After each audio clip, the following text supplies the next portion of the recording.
السلام علیکم ورحمۃ اللہ وبرکاتہ۔ بسم اللہ الرحمن الرحیم۔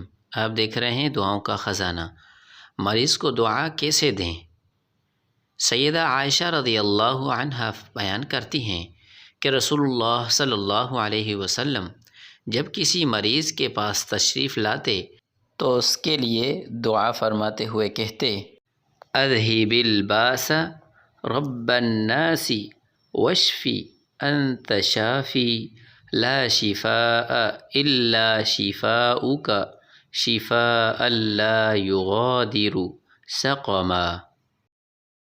ترجمہ: تکلیف دور کر دے اے سب انسانوں کے پالنے والے، اور شفا عطا کر، تو ہی شفا دینے والا ہے۔